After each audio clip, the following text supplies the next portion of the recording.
Hello and welcome to episode 24 of the Cage Fight podcast. This podcast is rapidly approaching my age. Well, it's also the podcast that is officially licensed by the TV show 24, starring Kiefer Sutherland as Jack Bauer. This is the Jack Bauer episode. Yeah, the Jack Bauer-sode. Yeah. Jack Bauer-sode. So today we are here to talk to you about two illustrious films, Red Rock West, a movie that you probably never heard of, but I think it was like straight to HBO or something. We'll discuss it in there. It had a limited theatrical run. And returning champion, Trapped in Paradise from the first round. Yeah. I believe that was in episode 7. I have no idea, but all I remember is I fucking love this movie. Yeah, Trapped in Paradise, more like Trapped in, we're going to talk about it. Hell yeah, Trapped in Talk About It. Well, as you'll know from our previous episode, the cast of the movie while they were working on it called it Trapped in Bullshit. Oh, yes. Well, also Trapped in Headstrong, I'll take you on. Yes. Headstrong, I'll take on anyone. Yeah, T-R-A-P-T in Paradise. Dude, could you imagine the vocalist of Trapped, Chris Brown, not that Chris Brown, different, probably even a bigger piece of shit Chris Brown, being in a Nick Cage movie in the early 90s, dude? Oh my god. Let me tell you something, I'm in paradise whenever I'm listening to Trapped. Hell yeah, dude. So these two illustrious films from 93 and 94 respectively are things we're going to be discussing. We're getting back in the mindset of the early 90s. We're going to fucking, I don't know. Yeah, these movies are only like a year apart, I think. Yeah. Kind of in the glory, like the 90s were kind of the glory days of Nick Cage. Yeah. I think we can mostly agree with that. From like the 90s to like the very early 2000s were like the best period of Nick Cage. Yeah, I mean, especially, this is when I want to see him shirtless and I want to see him yelling, "Fuck Mexico!" Oh, yeah. Yeah, I don't know. There's something about your face! Stuff like that. I don't know if Lord of War or if National Treasure. Yeah, National Trevor Moore. Hell yeah, dude. National Trevor Noah. Talk about really funny left-wing comedians. Trevor Noah. But I don't know which one of those two came out before the other, but the later one was probably like the last great hurrah of his career before he started going out. National Treasure came out in 2003 and Lord of War came out like 2004, 2005. I think they were both 2005. You think so? Yeah. I could have sworn National Treasure came out in 2003. Movie that like should have won its matchup, and a movie that will win its matchup. So. Hang on. Did you guys hear that? No, I didn't hear anything. What's going on? A plane just crashed into the Cage Fight facility. What? It's these headphones that are over my ears must have blocked the noise. These are good headphones. Yeah. God damn. Wait, where is the plane? I didn't feel anything either. Well, we've got The Chinese got us. the Chinese. The goddamn Chinese. It's those goddamn red Chinese. What the fuck? Our only choice is to launch war against them. I agree. Yeah, I mean, I'm down. I'm not really doing anything. We'll put a boot in their ass. It's the American way. Hell yeah. Is Toby Keith here? Was Toby Keith flying the plane? We need to talk about. We need to get Alan Jackson to write a song about today. I do have a Toby Keith factoid about one of the movies we'll talk about in a little bit. Oh yeah. Yeah. Toby Keith birthed Dwight Yoakam, and then Dwight Yoakam was a truck driver in Red Rock West. More like Dwight Jenkum. Oh fuck! But we are. That is an interesting fact. We are just a day away from 9/11 on our day of recording. Yeah, which is like the third most common thing we talk about in this podcast. It's It's true. like fucking Yeah. Bryan Singer, Whitney, Wisconsin, fucking 9/11, and then Nick Cage. Well, when it comes to 9/11, you're supposed to never forget. And so, as I've said before, I try to bring it up once in every conversation I have. The dumb thing is, though, what we should be recording today is the episode that I think is coming up next, which has the fucking World Trade Center episode. So here's the thing. I think furries will never forget 9/11. Never forget. And we have some new furry Twitter followers that I was interacting with. So we have furry followers? I saw that you had followed a furry. I followed a furry, and they hate Nicolas Cage, but I said something about somebody's feet, and they may be a listener now. I don't know. So I'm not going to say what I usually say about furries, and we'll go back to previous episodes and cut all that out. So. Does that furry happen to be multi-Evo winning FGC gamer Sonic Fox? Sonic Fox. I mean, I hope so. I mean, we're talking about hedgehogs a lot today. So. You know, we have. We've talked a lot about hedgehogs sucking their own dicks, and I bet you Sonic Fox would like to suck his own dick. I sure hope so. Hell yeah, dude. I'd just like to say to all our furry listeners, yiff in peace. But we love you and we understand you. I mean, it doesn't mean that we I don't really understand your life it, choices. Listen, it's not that we respect your life choices. It's that we tolerate your existence. Wait, you know how there's that like movie torrent person, Yiffy? Oh my god! Do you think they're a furry? I didn't think about so. that. I think so. Well, let's hit them up later and let's do some yiffing. Well, Yiffy, if you are in fact a furry, you've helped out this podcast a lot. So yeah, absolutely. Thank you. Well, shall we get into the movies? Absolutely. Let's fucking do it. Okay. The first item of discussion will be Red Rock West. Article 1, Episode 2-4.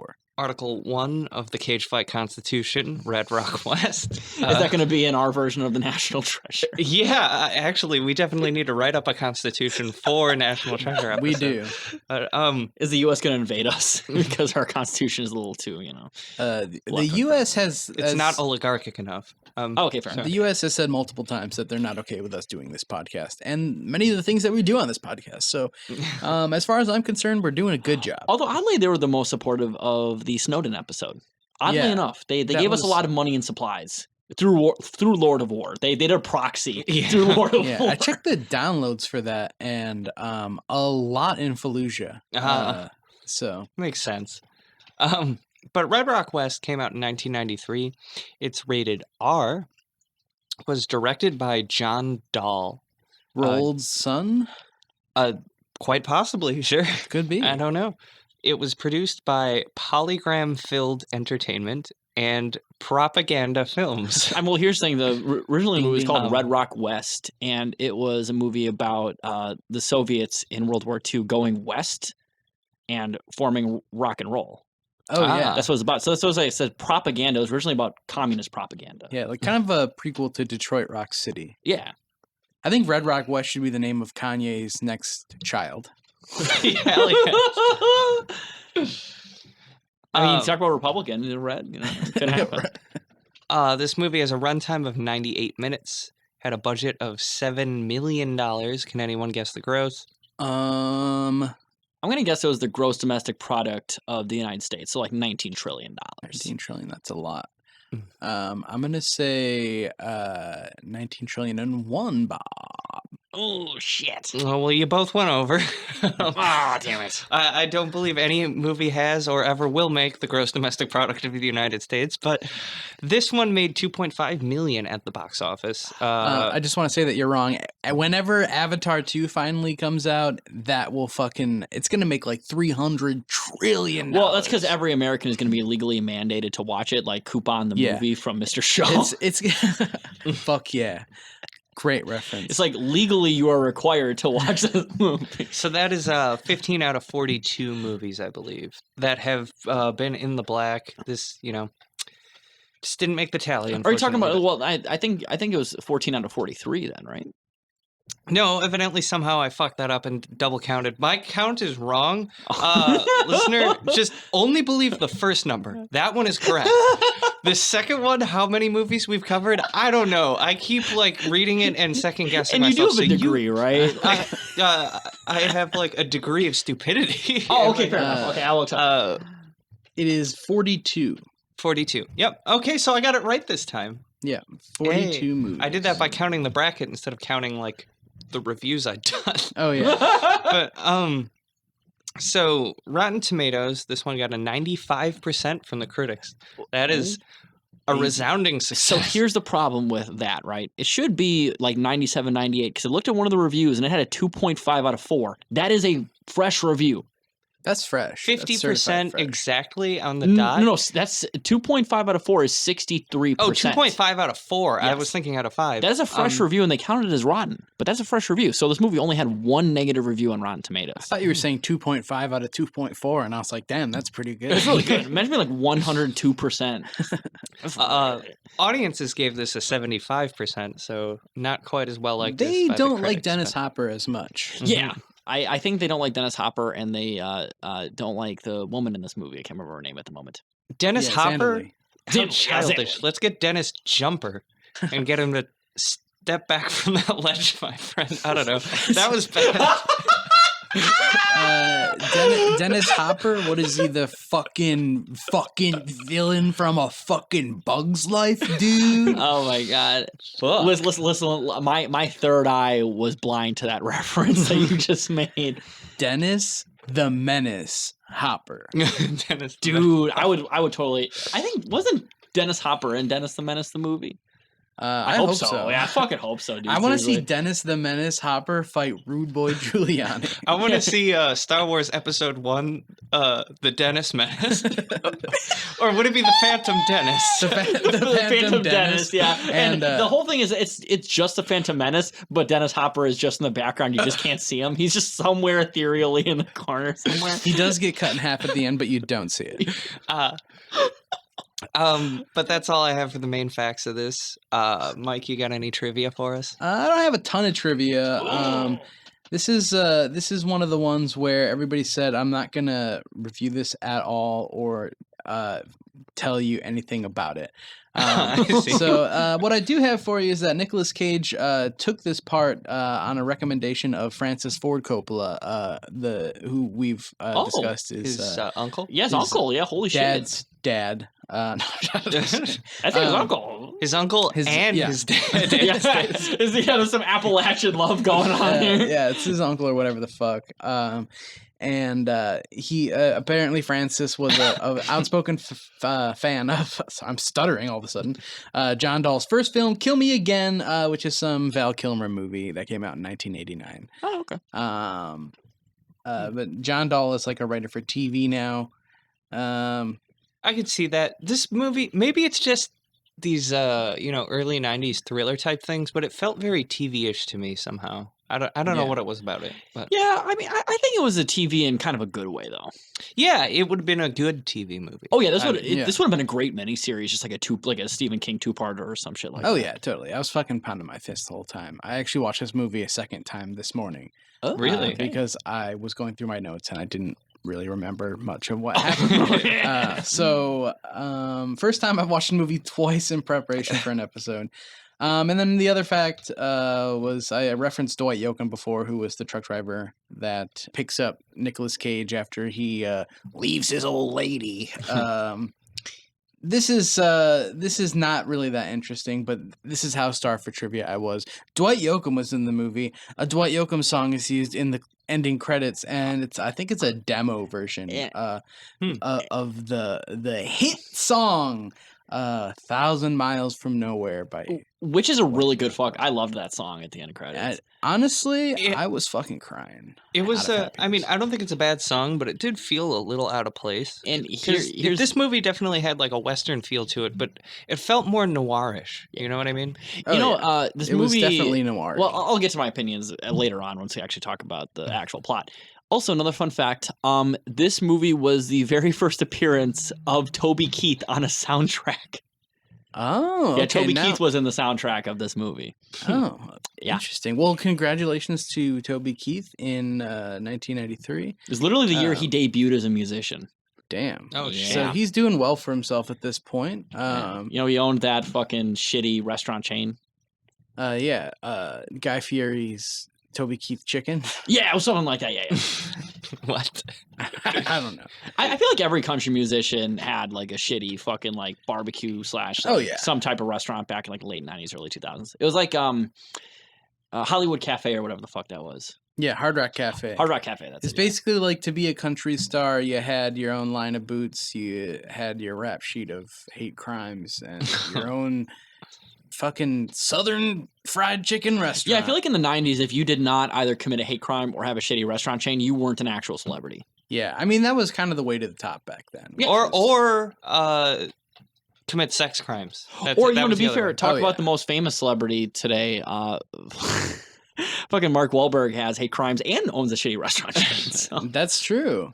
I mean, this is why I'm so anti-cancel culture, because you can't cancel somebody who inherently has to commit a hate crime to become famous. Yeah, So I feel like that's just not appropriate. Like, we live in a white supremacist country, and if people want to gain success and privilege in this country, they have to commit acts of white supremacy. Yeah, if you see somebody in a movie and you're like, hey, I like that performance or I like that actor, just know that you're validating white supremacy. Yeah. So if you like an actor in a show or a movie, they have absolutely dropped a bare minimum of half a dozen racial slurs in front of the people who that racial slur would have applied to.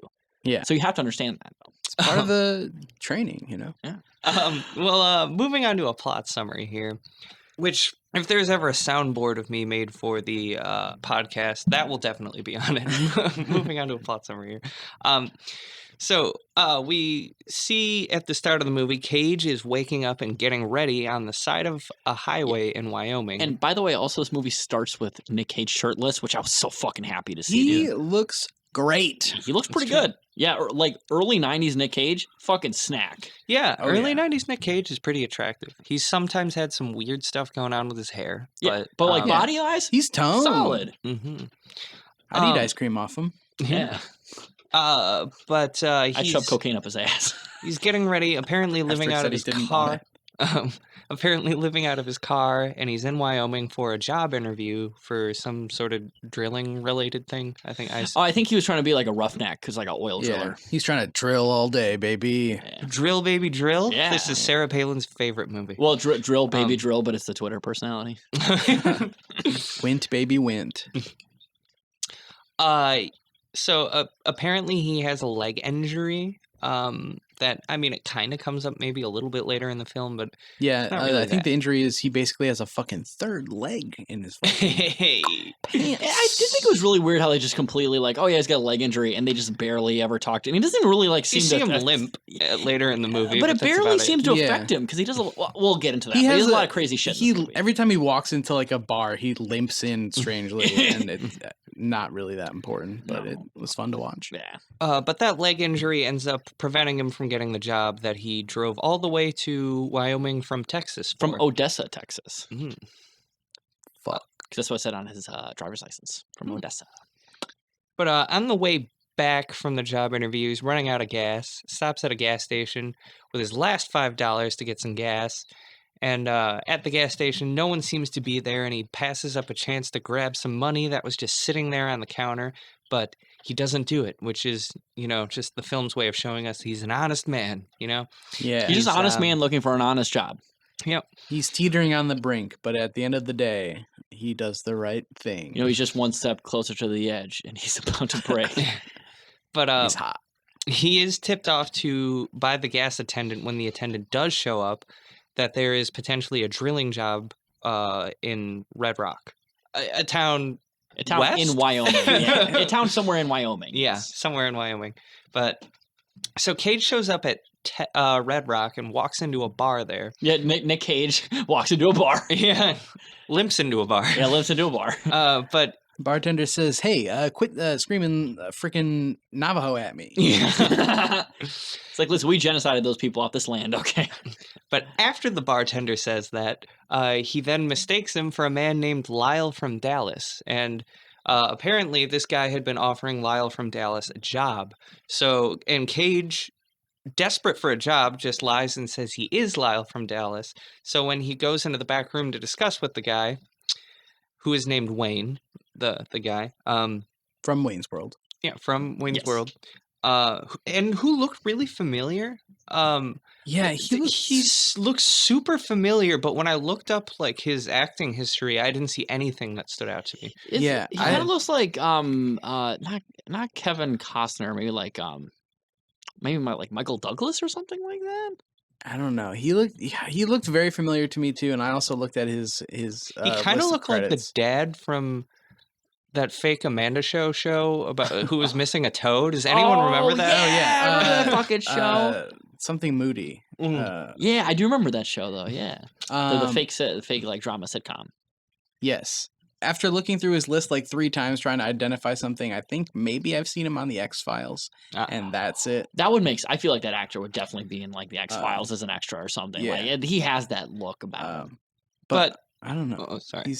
He's a white guy. Yeah, he's a white guy. But yeah, that white guy is named Wayne in this movie, and he is apparently hiring Cage to kill his wife, giving him $5,000 up front and says he will give him another $5,000 on completion.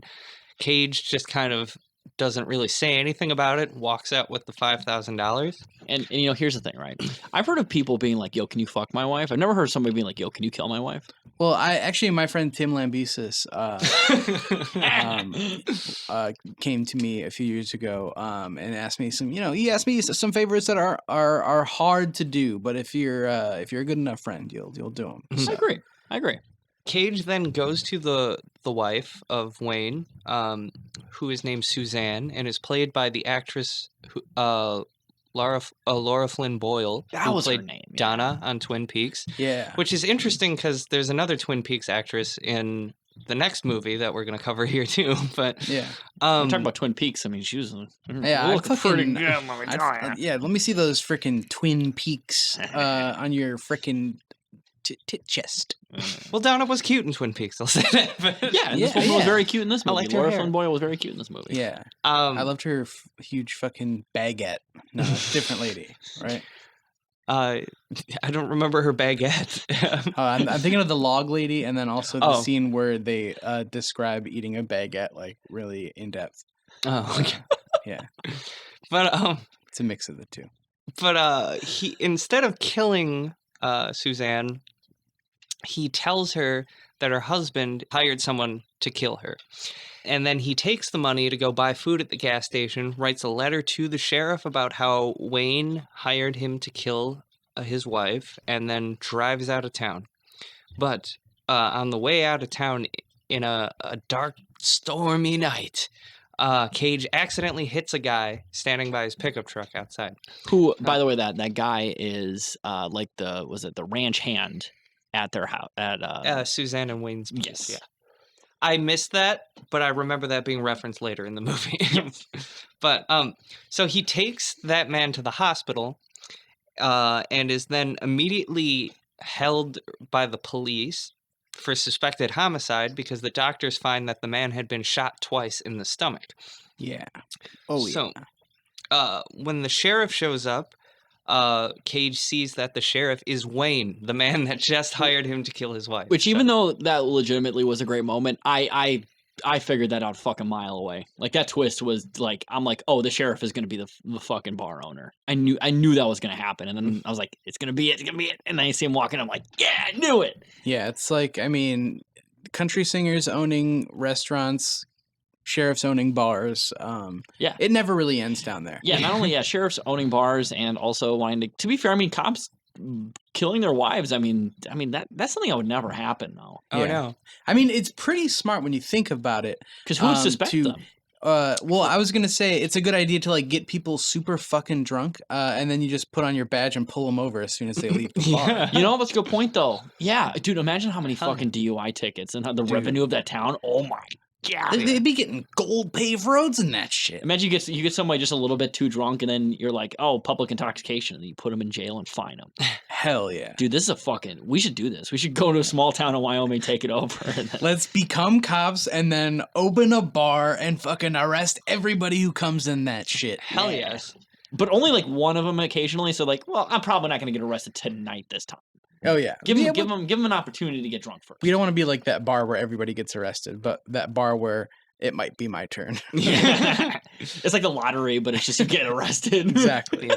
That is one thing though that bothered me about this movie. It's really unrealistic that a cop would hire someone to kill his wife instead of killing his wife himself. Well, to be fair, this was back in the early 90s, I feel. Like, and to be fair, cops have always been bad, but I feel like there would have been at least a tad bit more accountability in some aspects. Yeah. I don't know. This was like the early 90s. This is like the heightening of like crime and punishment, like the police state, is like heavily ramping up. It's been ramping up since the late 80s. I feel like it wasn't ramped up enough yet to where you could have easily gotten away with something like Well, that. the Rodney King beating was 1 year before this movie. I mean, to be fair, I mean, an entire Los Angeles got burned down for a couple days. So, I mean, there was some pushback from that. There was some pushback, but not from anybody in a And listen, position of here's the thing, though. authority. He was going to murder a white woman. There would have been somebody talking about it. I mean, come on. Oh, that's true. If, Yeah, that would've if his been wife nice. was black or something, then probably not. But it was a white woman. Yeah, so basically Wayne can beat his wife within an inch of her life, but is too much of a pussy to go all the way. Yeah. And that's probably what happened constantly. Yeah. So Cage's car is impounded, and he's handcuffed and put into Wayne's car. As Wayne drives away, he tries to kill Cage, but Cage manages to escape out through the woods and stumbles onto the next road over, where he is almost hit by a car. Literally like 2 inches away from just getting his fucking skull splattered. Oh, yeah. Hell yeah. The driver of this car is Dennis Hopper, who offers to give him a ride to the nearest town. Who looks like a fucking boss in this movie. Oh, he's Dennis a Hopper looks stud. cool as shit. Yeah. Mhm. Wearing all black cowboy fucking outfit, dude. Oh, Being a drunk cowboy ready Yeah. to kill things. he looks like halfway between. He looks almost like a halfway between fucking steampunk and like like early '90s cowboy. He's kind of cool looking. But yeah, he and Cage kind of bond over the fact that, well, Cage doesn't really bond, but They bond over the fact that they were they for- helped commit war crimes. yeah, they were both Marines in Vietnam and burned down villages and did Yeah. terrible And things. committed the My Lai massacre. They once shot the same kid. And they're good friends of Colin Powell too. I mean, who isn't? Yeah, by the way, Colin Powell is a war criminal, and if you like Colin Powell, I will fuck you in your colon. Unconsensually. Oh, yeah. Of course you get that. Oh, what, Rolling Rock? Yeah. Roland Powell. Yeah, red Rolling Rock West. Yeah, Red Rolling Rock West. Yeah. That's going to be our porn parody of Red Take Rock me to West. Rolling Rock West, baby. We're getting twisted in the studio, and that's just a fact. But so Dennis Hopper then takes Cage to the very bar where Wayne had asked Cage to kill his wife in. This is getting to be a real hairy situation. Oh, yeah. And Guess what? It turns out that Dennis Hopper is. Lyle from Dallas. Yeah! Now, to be fair, I did kind of see that one coming, but I'm like, this guy's got to be affiliated with that fucking guy somehow. I didn't realize he was going to be Lyle, but after a while, I'm like, oh god. he's Yeah, gonna it's be the like, fucking killer. what? There's a third horse in this 2-horse town. Who the fuck could this be? He basically demands that Cage let him buy Cage a beer and help him get his car back. And Cage kind of relents after a minute. He's like, okay, Just one, yeah. and then I'm leaving. I'll let this guy humor himself, and I'm gonna get the fuck out of He's here. like, hey, you're a veteran. If you don't let me buy you a fucking beer, then I'm gonna start another war. Damn, dude. Smedley Butler hates him. It's while they're conversing at the bar there, he does discover that Dennis Hopper is the real Lyle from Dallas, and Cage heads to the bathroom and escapes out the window just as the sheriff shows up, begins talking to Lyle, and they both go out looking for him. Which, I gotta say, if the sheriff was able to immediately recognize Lyle from Dallas there, I don't know how he mistook him for Cage in the Well, first place. I think so. The thing is, there's some subtext like, "Yo, what's up? My name's Lyle," and then like he connected the dots just so quickly. He's like, "Oh shit!" And to be fair, I mean, he already knew Nick Cage wasn't who he said he was. Mhm. So by the time he saw a guy dressed in all fucking black play with Dennis Hopper, he's like, "Oh, you must be who I'm fucking looking for." Yeah, he basically walks in and sees Dennis Hopper, and he says, hey, what is your name? Because you look like you could have a name that I've heard of before. And then he says, my name is actually Lyle, and I'm from Dallas, Texas. Yeah. All So right. I think it was literally so- like a 5-second exchange, and he figured it out. And so he's like, oh, what the heck? What is there 2 Lyles from frickin' Dallas? Am I frickin' Red Rock West ass frickin' town? And then he's like, no, there can't be. Mhm. And then so then they go and they go to get Nicolas Cage. They go to get Nicolas Cage. Cage gets away by climbing up onto a roof. And then as he realizes that like he needs to get away from there, he climbs from the roof onto the top of a nearby like delivery semi truck. and manages to get away. In a scene that was pretty tense and interesting, he's like walking across a single 2x4 to get there. It's Yeah, it's a neato it's scene. like some Uncharted 4 shit. So after he's on the semi for a little while, he like swings down. The driver stops and ends up giving him a ride to Suzanne's house, the woman he was hired to kill. Yeah, despite the fact that he assumes that he's been found out, he still wants to go ahead and kill this bitch. Yeah. I think it was more that he wants to kill her and do some necrophilia to her. Yeah, I think that's he just mainly what he it's wants to make about. sure he kills her before Lyle can. Yeah. He doesn't want the money. He just wants to do the He doesn't want job. money. He just wants fucking revenge Yeah. for no reason. You know, I don't know. Like when you get hired to do a job, you got to complete that job, right? You know. I mean, Exactly. talk about doing things into completion, if you know what I mean. I Mhm. completed quite a few times watching this movie, just looking at Nick Cage's shirtless body. When he gets there, he warns Suzanne, like, "Hey, like they found me out, and the real guy's here. They're probably gonna kill you." And almost immediately afterwards, Dennis Hopper arrives. So Cage manages to knock him out and take his pistol, and Cage and Suzanne flee in her car. So right afterwards, we see the sheriff tell the cops that are searching Cage's vehicle that Cage got away, but they should handle it themselves and not put an APB out on him, which is Which kind of suspicious. kind of incredibly suspicious, and I don't know why he wouldn't realize that. That sounds really stupid. But A little bit, especially when like this guy who ran over somebody, then like shot them, and then ran over somebody, and then sheriff's wife is missing. Like that's kind of a serious matter that 3 bumfuck cops can't figure out on their own. Probably, Mhm. wanted murderer. But to be Yeah. fair, Especially when he potentially could be completely out of town at this point, and they would have no jurisdiction Yeah. wherever he ends up. exactly. But So it makes no sense. no sense at all. Well, I think they would. I mean, to be fair, it was Red Rock County, wasn't it? It wasn't quite the. Oh, well, yeah, I suppose if they're the sheriff, And they have jurisdiction of the counties in whole county. Wyoming are fucking gigantic. Probably. But Mhm. still, yeah, I mean, Wyoming's pretty much they. just one big county. I mean, really. But either way, though, yeah, I mean, not doing APB is pretty suspicious. Pretty sus. Yeah.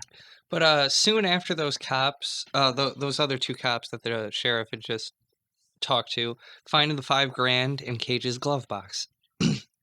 So, Suzanne and Cage stop at a bar and drink for a while because Suzanne Nick wants to do Cage that. and Laura Flynn Boyle walk into a bar. Yeah, Cage limping.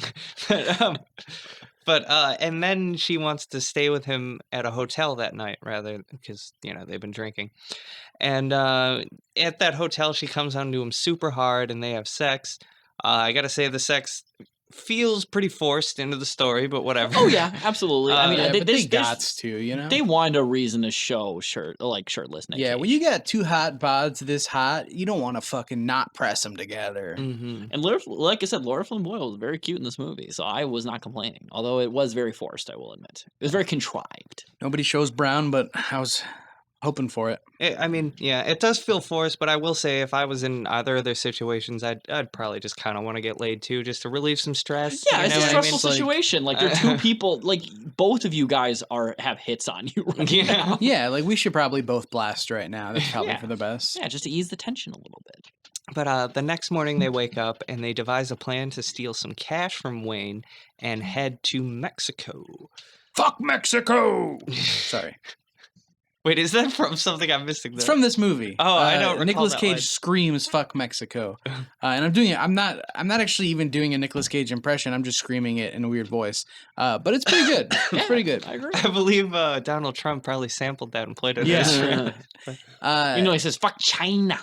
Yeah, and I think at some point Nicolas Cage also says like, "We're gonna make them pay for it," and something like that. But yeah, So they go to Wayne's office, I think, the sheriff's office. And while they steal the money, Wayne ends up showing up to the building and they hide in the closet.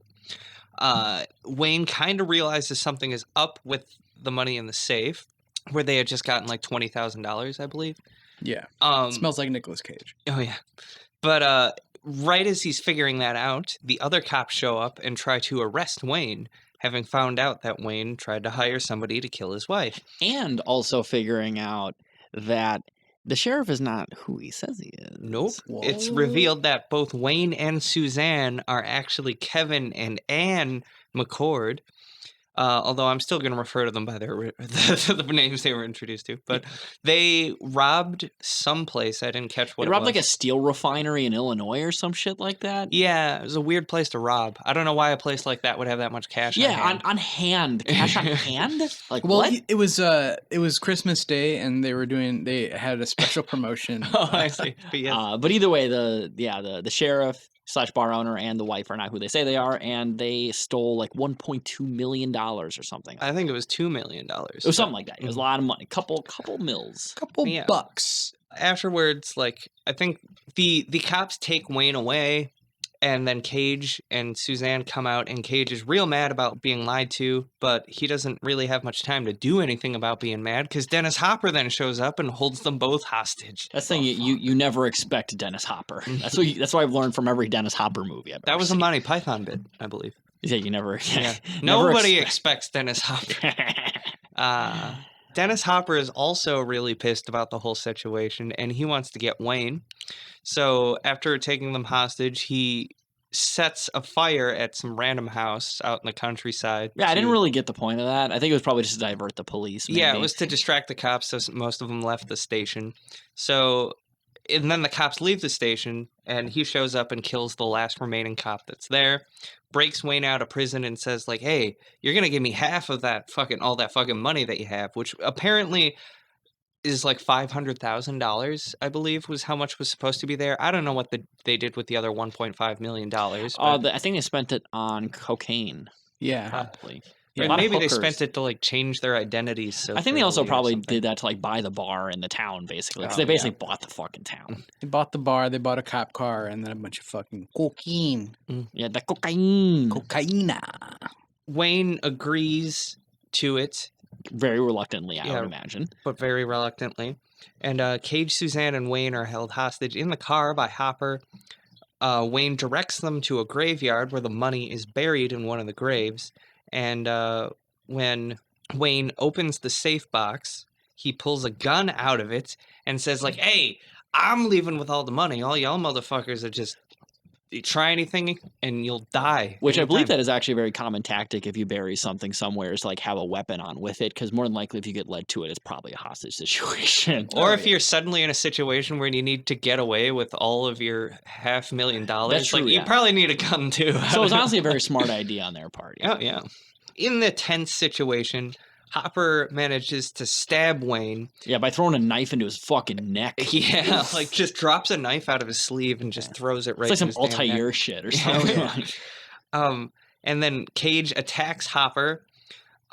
Suzanne takes Wayne's gun, but she can't find the keys to the car. And but- also leaves Wayne dying. Yeah, with leaves the knife Wayne in his neck. dying there. In the scuffle, like, Cage manages to impale Hopper on, like, a gravestone with a bayonet statue. I don't know why they would make that gravestone actually that sharp.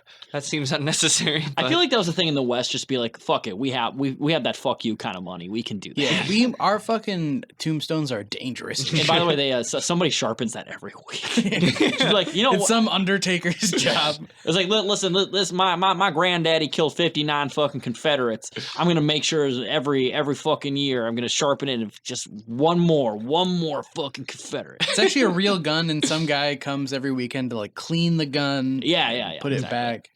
It was, it was actually and it did Jigsaw, kill one more Confederate. It killed a Texan. So to be fair, yeah, and to be fair, it was I think Jigsaw originally designed that tomb, and whenever you look into the barrel of it, it immediately shoots you in the eyeball and kills you, just like in Saw. Yeah, that's it's a real John Jigsaw production. It's like, unable to find the keys, and with the cops showing up because of the gunfire that had just happened, Cage and Suzanne take the money and hop onto a passing train. Hop on. Yeah. isn't it kind of ironic that the one person who doesn't hop onto the train is Dennis Hopper? Yeah. Exactly. He drives a car. Um, Fun fact. he doesn't jump everywhere. He doesn't hop everywhere. He's just fucking. He drives a car. Change your name, man. But so Wayne, barely alive, basically points the cops at the train that they're running to, but Cage and Suzanne still manage to get on, evading the cops, basically. But once they're on the train, immediately Suzanne threatens Cage at gunpoint, saying she's going to take the money and go to Mexico herself.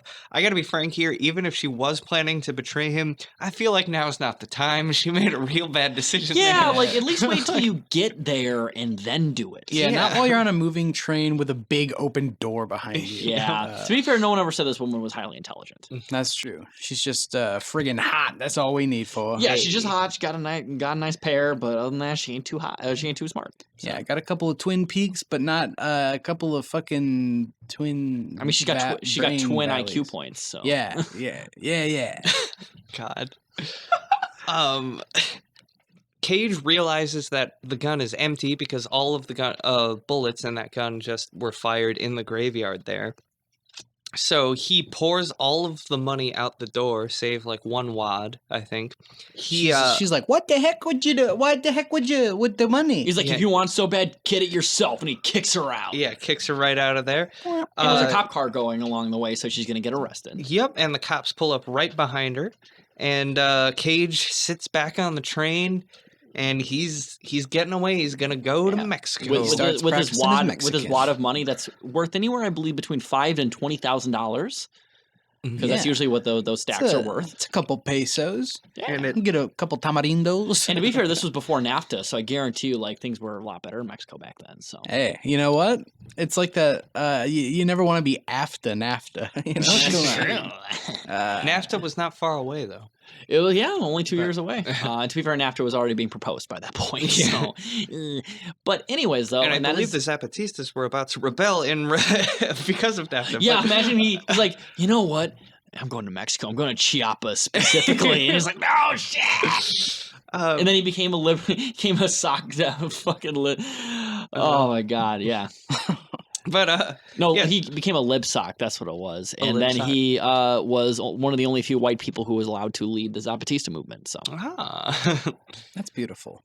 that was the actual ending. And then he got killed by the Mexican government in like 2011. So, Nick Cage's, character in this movie didn't have a great ending. yeah, unfortunately. Well, I mean, he did lead a fairly successful anarchist commune for about 15 years. So. That's like, that is impressive. I Well, will if say. you would call that successful, I actually have done one for 20 years. So. Oh, Damn, okay. dude. Anyways, it ends with a cheesy early 90s hot country song by Dwight Yoakam. And- It's cold country. So, Um, And that's the whole movie.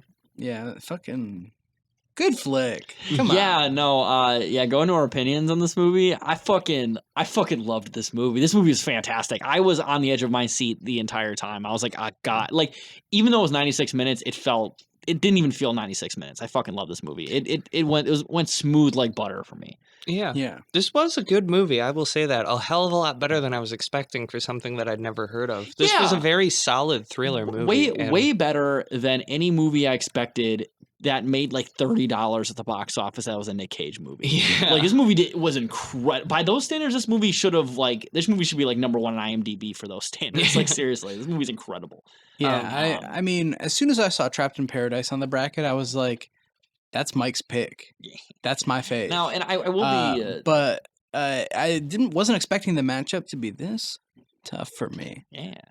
And I will say, to be fair as well, that even though this movie was really good, I mean, it wasn't like groundbreaking or anything. It's just a really solid movie. Yeah, it's Yeah. a fine film. It certainly doesn't break any new ground, although it is kind of an interesting combination of like noir tropes with like a country It's like a kinda country noir. cowboy Well, you know what this movie setting. really reminds me of? I know we were mentioning an earlier, or the film after this one from the Coen brothers, but this movie really reminds me a lot of Blood Simple. Like both those movies are like neo noir films set in like the fucking like Wild West, quote unquote, right? And also the movies involves a hit on a spouse. Oh, So there's definitely a lot in common, and also an assassin wearing very similar outfits. Although Dennis Hopper in this movie wears black, and the guy in Blood Simple wears white, but they're Ooh. both Texans, So essentially going after the protagonists. So honestly, though, this movie in Blood Simple, like if you're gonna watch any like sort of wild, like frontier west, Wild West, whatever, like neo noir films, definitely watch this movie in Blood Simple. They have very different feels to them. I feel like this movie has a little bit more of an optimistic feel because they get away, like Nick Cage gets away, whereas in Blood Simple, it's not really quite that simple. Yeah, So. it's basically this movie is it's two Rockstar games put together this is my gamer minute for all my Game Boys. It's LA Noire and it's Red Dead Redemption. I would just like to say that gamers don't deserve rights, and They I want don't. to take all of that away from you. You know who does deserve rights gamers, though? The Coen brothers and the guy who directed this movie because they both made really good Wild West neo-noir films. And when you say gamers don't deserve rights, gamer is a slur for furries. Which is true. Oh. And furries, like I said, they can yiff on their own. I just don't want to also yiff with them. Fair enough. I'm not a furry. That's what I'm saying. Yeah, I'm not a furry either. But, furries, Yeah. you deserve... Yo, when did I'm not gonna furries start kink shame. doing this shit? Like, is this like a new thing, or has this been going on for like decades? Oh, I'm sure furries have, in theory, existed for decades. Were they doing the shit in the 80s? Probably, yes. They were doing some. I don't know. Because, Well, like, there a was lot of it like definitely has, anthropomorphic, like, animal stuff in the 80s. there was definitely some anthropomorphic animal stuff in the 80s, but I feel like it's certainly evolved since then, because a lot of it's got a very, like, anime-style art style to it That's that fair. would not have been popular in the It's West definitely back post then. Jessica Rabbit. Yeah, did this all Maybe- start with Framing Roger Rabbit or whatever? Yeah. Like, Shit. because I mean, like Chuck E. Cheese has been around forever, but nobody wanted to fuck him. You know? Right. Speak for your fucking self, dude. Come Yeah, on. I mean, I think. Yo, were you trying to fuck him in the 80s? Well, I wasn't even alive in the. I was trying to fuck the animatronics from Showbiz Pizza back in the 80s. Hell yeah! See, that's different. Yeah, that big Animatronics- gorilla. That's not Fuck yeah, furry. dude. That's animatronic. Okay. I think, Okay, I don't fair know. I enough, think yeah. sexy cartoons were an awakening for a lot of people. Oh yeah, and then it I mean, just kind of how many people snowballed jacked off to into- Lola Bunny? I mean, Yeah, Lola Dude, Bunny, yeah. Jessica Rabbit, They all call the. that space jamming, dude. Well, it's Jessica So- Rabbit was a human. Jessica Rabbit was a human, but was a cartoon that I wanted to fuck. Oh yeah, cartoon. Yeah. I thought you meant cartoon animals. But sorry. then Lola Bunny was like an animal that I wanted Yeah, to she fuck. was And then the- I she was the realized that my sequel, perversion yeah. could go deeper. yeah, Mm. I met a girl recently who wanted to fuck characters from The Lion King, Oh. like the animals from The Lion See, King. I was that's that's taking it to the next level. I don't know. Just because they talk like does that not? Yeah, she said she was attracted to the voice and she saw the animal and that's what got her turned Sorry, on. dude. I'm This like, news is so fucking tight. Yeah. Well, yeah, all my co-hosts are furries, apparently. yes, I'm They a all- giant furry. I We- yiff constantly. We are all furries. We're going to Midwest Fur Fest this next Yeah. weekend with all gas, no brakes. I'm going to the Rain Fur Fest in fucking the Pacific Northwest. A Rain Fur Fest is for furries who are also like natural healing type hippies. Do furries do gender reveal parties? Because maybe we can burn some shit down in the process. Hell you yeah. know? A furry gender reveal party is just like you cut open a cake and there's like a squirrel penis. Yeah, it's just you inside. kind of open the cake and there's a fursuit in it. Oh furry reveal. You're, furry you're, reveal you're party! revealing the animal that your child is going to be. Oh my god! Could you imagine someone's coming out party and it's like one of those like big fucking fake cakes that like strippers come out of, but it's just a person in a fursuit? Is it You better don't to indoctrinating these children. is it better to assume your child's gender or their fursona? Like what? I feel like it's more problematic to assume they're fursona because I feel like there's a lot more fursonas than there are genders. Hey, these days there's freaking These kids on Tumblr these days. who can freaking tell these days. Anyways, But full sympathy to the people of California. I also had to put out a bunch of fires after my gender reveal. Cold blooded. But yeah, that's pretty much all we got on Red Rock here, I think. Oh, well, no. Hold on here. Hey, I don't think I said my opinions of the movie. And nobody has mine. well, we know you think this movie sucks in comparison to Zandali. We all know that. I've been taking notes up here for nothing. Well, hold on. okay, let's get Jess's thoughts. Consistency. I thought this was a good, solid movie. It felt a little made for TV-ish. Something about it, I don't know how to describe it exactly. It kind of had a soapy feel to it, almost. Yeah. I mean, to be fair, But- this movie did kind of have a low budget because $7 million wasn't a crazy budget, and also like the rate that Nick Cage was getting paid back then, like that was probably half the budget was just Nick Cage's fucking I'm willing to salary. bet back then he still hadn't had his like huge hit. Yeah, I guess this is still pre some of the Yeah, the big big ones hitters. would have been like Face Off and like fair you know, enough. Con Air and And, shit And like The that. Rock and stuff like that. Yeah. Well, some of those might be before this, I feel like, but I don't know if he's The Rock that- came out like 96. So. Okay, I don't yeah, know. I don't know how high profile he is. But yeah, this Generally. definitely did have a made-for-TV feel. Like it felt like an episode of Walker Texas Ranger. Mm. Like it's if you've ever seen Walker Texas Ranger, it's that quality. It's like it felt exactly like that. Yeah, it did very much have like a TV like series quality. I don't think that's a bad for this type of movie. It Though I don't wasn't think a that's a bad bad thing. thing. I though. I think it was know. appropriate. I'm not going to say it's bad. It just did have that different feel to it. You know what I mean?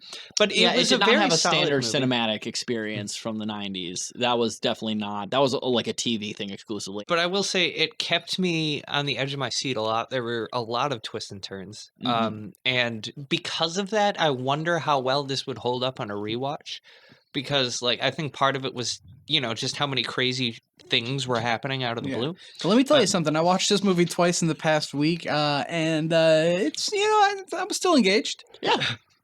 But overall, very solid flick. I was really not expecting that out of this. I don't know what I was expecting going into I was it, honestly but- expecting like a weird musical when I heard the title. yeah. Yeah, like Red Rock, like what rock? Like, are they gonna do like a shitty like fucking Broadway version of rock and roll? Like what?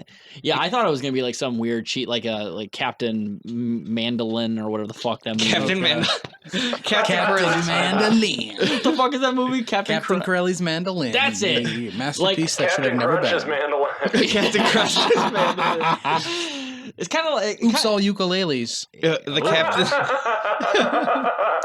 Oh my god. Oh, but yes, though I did not know what I was gonna expect either. And then when I actually saw like a very enjoyable film, I'm like, I was not expecting this. I was expecting to like think this was a bad movie, but Yeah. it ended up being a pretty solid, good movie in my opinion. Yeah, I'm surprised this isn't better known. I guess. Well, but- so the thing was but that I guess a lot of the movie had a thrillers from very this time very are- limited theatrical run. Yeah. Well, let me tell you one thing.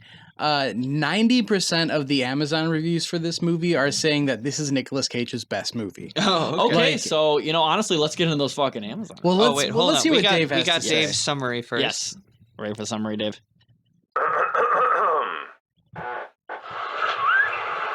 Try to pet him. No, that movie got the big ass beacon. Fuck you. Fuck you. I don't even know what that was. Is that some Juggalo shit that So let's move on to some Amazon reviews then. Yeah. there wasn't a ton for this movie, and as I said, almost every review was just somebody saying like, "This is a sleeper hit. It's Nicolas Cage's best movie. Watch it now." And so a lot of people feel strongly about it. A lot of fucking gatekeeping in the Amazon reviews, you know. What I'm Oh saying? yeah. But I don't got like that gatekeepy shit. yeah. I don't know. I have a review from Candace Millhouse. Wait. Everything's coming up, Candace Everything's Millhouse. coming up, Candace. Now, to be fair, is it Milhouse Nixon or is it Milhouse the Simpsons character? What are they related to? It says Thrill Ho here. Thrill so Ho. I think that's the Simpsons one. Candace says, old movie but good acting. And so I don't know how old a movie under. It's older than me. no, it's pretty I mean, fucking. I think this movie is like I feel like any movie that's under the age of 30 is not an old movie. I think if it didn't come out basically in like 2012, it's old. Okay, fair enough. Yeah. James Lutz writes, this item was better than I expect. I will for sure shop with them again for all my future video needs. Lovely. So he might have gotten that from a third party through Amazon. Good for you for figuring it out. Sportster 8139. That's a high number, so I know they really do love sports because that's a big score that you can get. Yeah, that's a high score. I believe that's a Wait, score or- that has existed in at least one NBA game. Yeah. Yeah. 81-39. Damn, that'd be a blowout. 8139. College, Sportster says, a movie full of twists and turns that would rival Hitchcock's best. Dennis Hopper makes this movie as good as it is, probably as good as he was in Easy Rider. Hmm. So this person has seen The Birds and Easy Rider, and they're like, this is another movie. I mean, to be fair though, I would rather watch this movie than Easy Rider. I don't like Easy Rider. I've never seen Easy I've Rider. actually never seen Easy and Rider either. I'll probably is it on Criterion? Yes, it is. Okay, one of you give me your password and I'll watch it. I don't actually have the Criterion channel. I just collect Criterion Blu-rays. Yeah, I just collect. I do plan on getting the Criterion channel at some Well, point. fucking give me the password. I shall. Whenever I get it, I shall. I have a review from Twinkle233, who wrote a review titled "Big Black Buick." So that's like a BBBC. And Twinkle says, "I bought this movie for the Buick that featured throughout. I was thrilled with the footage. Trilled? Trilled. This was a southern rapper. This is Bun B. Bun B Black Buick. The storyline was okay too. Lara's hairdo was the only part I didn't like. So this person bought a movie because of a car that is not like I didn't even the car is not important or mentioned in any way in this movie. Yeah. And I'm sorry, what was this person's name again? Twinkle 233. So you're saying, right? Watches a movie for a fabulous car but doesn't like a woman's hair. I feel like the twink in Twinkle might be a little yeah. bit more appropriate, if you know what I This mean. is, Twink 30. Bun B is a fucking secret twink on Amazon reviews. So Hell yes. Hit me up, Twinkle. Twinkle, if you're out there and you're draped up and dripped out, we'll correspond. And dripping with something else too. I got one from Amazon customer who says, one of my favorite movies. He's one of my favorite actors. Trouble seems to always find him. He's always getting himself into messes. And that's it. It felt like they were building to something. What I think happened is that they were going to finish the review and they accidentally pressed enter and like, oh, let me edit this real quick. And they then their couldn't house figure out started on how. fire and they're like, oh shit, I'll figure this shit out later. And they just never did. They went to go yell at their wife. I got a review from the last review here. B Hopkins 49. This is Nicolas Cage's best film, and the plot certainly has a lot to say about the modern mind. This was written in 2014 when movies from 1993 were still relevant. 21 years. When movies from 1993 could drink. Yeah. Exactly. And it says a lot about the modern mind. You know how sometimes you just walk into a bar and you want to get $5,000 any way you can. Okay. Is there more to that review? No. Okay, so my question is right. Yeah, how does a movie from 21 years ago at that point inform our modern view? That doesn't even make sense. 1993 and 2014 are completely different years. Like 2014 was 1 year removed from gay marriage. You're going from 1993 to 1 year removed from gay marriage. It doesn't inform anything. 1 year before the gay marriage. I don't know what messages period this is trying to portray about the modern mind.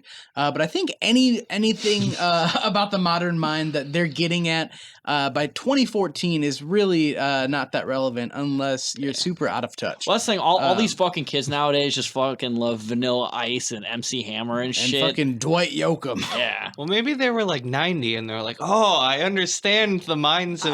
I understand kids these days because they're off killing their wives. All these fucking chump ass kids talking about New Kids on the Block. Fucking bullshit. God damn. Yeah, I mean, kids these days, they shoot up their schools, but when they didn't have schools, they were shooting up their wives. They didn't have schools in 1993. Well, to be fair, it was 1993, so instead of shooting up schools, they were mostly shooting up heroin, because that's when heroin first started coming up in America. Oh, yeah. Yeah. For the most part. I think that was the start of the heroin chic. Yeah, exactly. Yeah, a year before Kurt Cobain died. Yeah, Kurt Cobain. Kurt Cobain? What was when was Kate Moss big? I don't remember. Like early 90s. No, I think she's lost. Okay. I'm sorry. But any more Amazon review? No. Let's just end the episode. So I think that's all we have for Red Rock West. Unless there's something I'm forgetting. Nah, fuck it. Let's go to the next one. So we're going to take a real short break, and we'll come back to you with Trapped in Paradise, Returning Champion. Hell yeah. Best movie ever.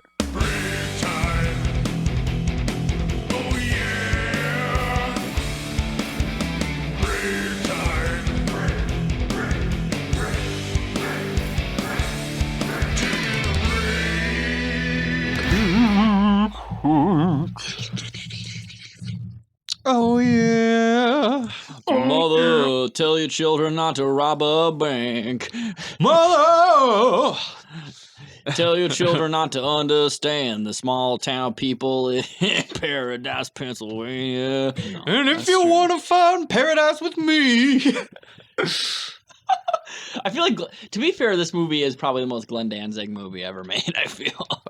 Whoa. been to- I don't know about that. And by went that, to I mean Paradise, that this Michigan. movie might have had a good idea. No, never mind. Fuck it. I'm waiting until we actually talk about the movie. Okay. Yo, let's not slander Glenn, all right? Mhm. There's Let's not there's slander this literally a movie 'cause it beautiful rules. portrait of Glenn up in that room. It's an oil pastel rendering of Glenn Danzig, but I also have plenty of other framed pictures of Danzig in this room. Dave's Jack Shack is all Danzig up. Jack Shack. What? Now What, is listen, it funny Jack that I in beat the off shack? in here this entire time?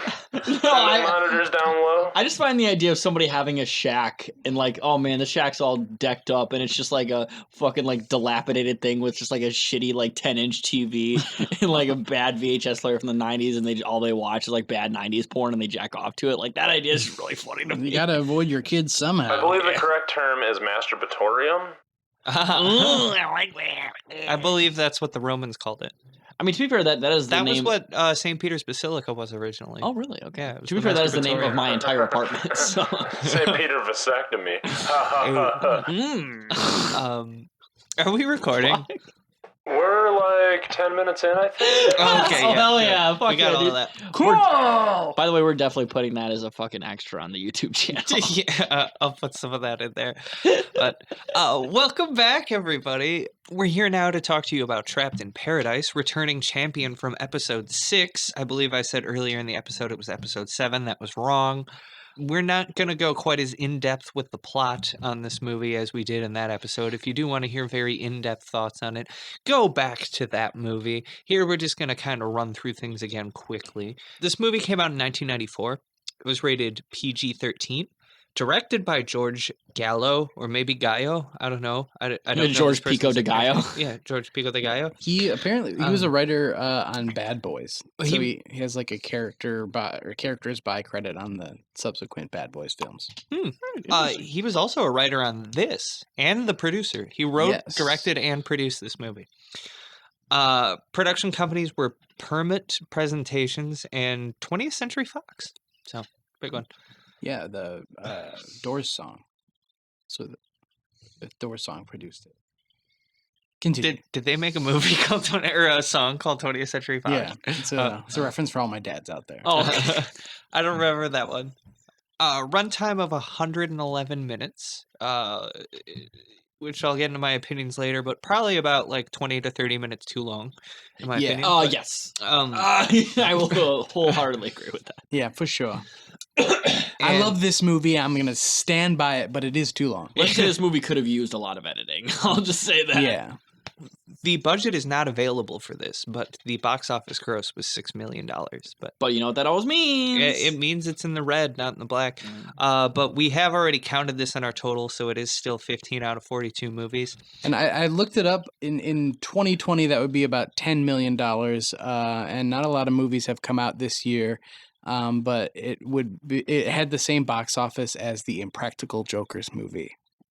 So this is like the Impractical Jokers movie of 1994. I think the a- Mulan remake made less money at the box office than But- this one did. That uh, is true. To be fair, though, also ticket prices were cheaper back then than they are now, even accounting for inflation. Yeah, movie tickets back then were like, I don't know, a buffalo nickel, like 30 cents. Like they were Yeah, pretty cheap back Fucking then. sack of potatoes. Nice as I well, can sack. tell you, in the year 2020, 20,000 pounds of potatoes cost $4,400.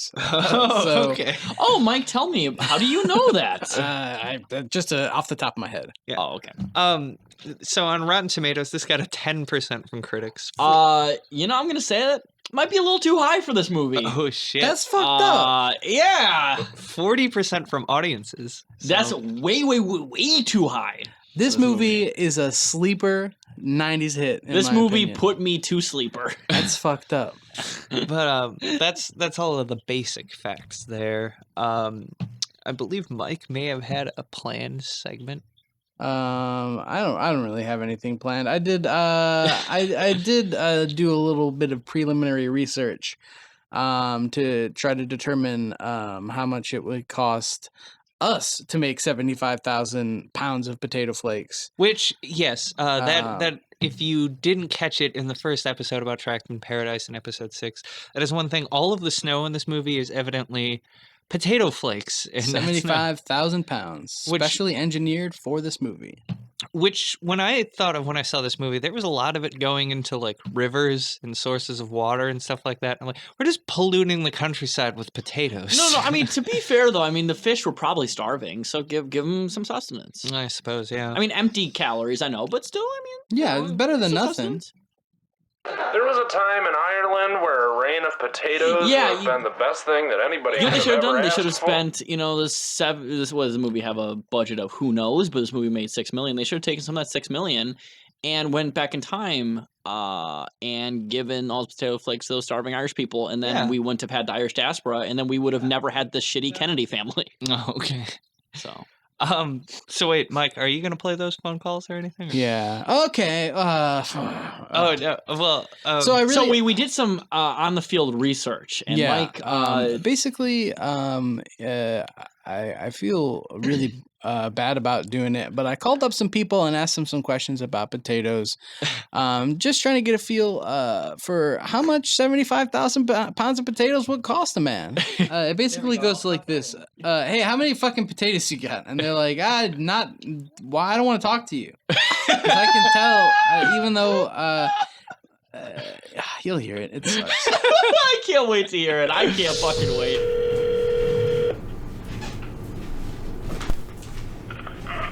Eastern Valley.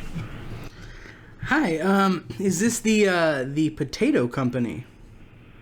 This is Sun Valley. Okay, I have a question. It's a bit of an odd question. So I don't want to put you off. But I'm basically doing some window shopping for a production that I'm working on, and I just wanted to know a price estimate if I could get one. One box? Well, so as I said, it's a bit of an odd request. So we're working on a movie, and we're using basically potato flakes as fake snow. So we're looking for a bulk order. Okay, we don't do the flakes here. Okay. Okay, thank you. You're welcome. Bye-bye. Water Farms, this is Annie Joe. Hi. I'm looking for a price estimate for a bulk order of potato flakes. Is that something that you guys do? No, we only have raw potatoes. Okay. Okay. Thank you. Oh, God, I hate it. In my mind, these fucking assholes are working at a call center in Idaho, and who doesn't want to talk to somebody who's making a movie, or so they think. But it turns out they're not so easily fooled. And let me tell you something. Nobody wants to give you the flakes. They want to give you the whole potato, and then you have to flake it yourself, which is like, Yeah, am that's I fucking flaking criminal, them, or- frankly. Water Farms, this is Annie Joe. Hi, this is Mike Portnoy here. I just spoke with you a moment ago. I was just wondering what quantities you sell potatoes in bulk wise. Okay, hold on just a moment, please.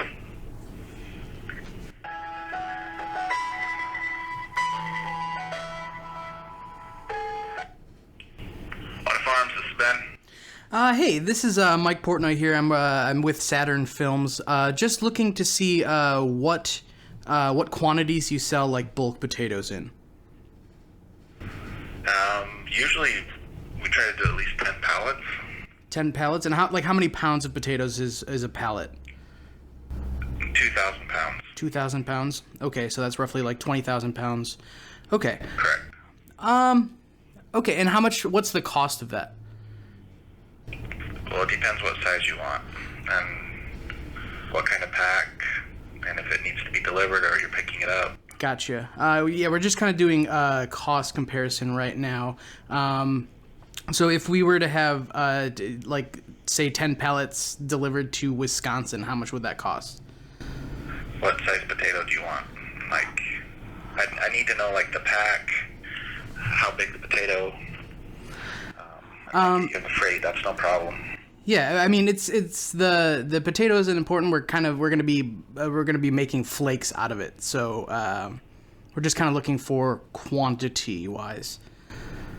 Do you want a number 1, USDA number 1, or if it's flake, can you use a USDA number 2 or a process grade? Yeah, number 2 works. What would be the cost of that? Do you want them in totes or like 50-pound bags?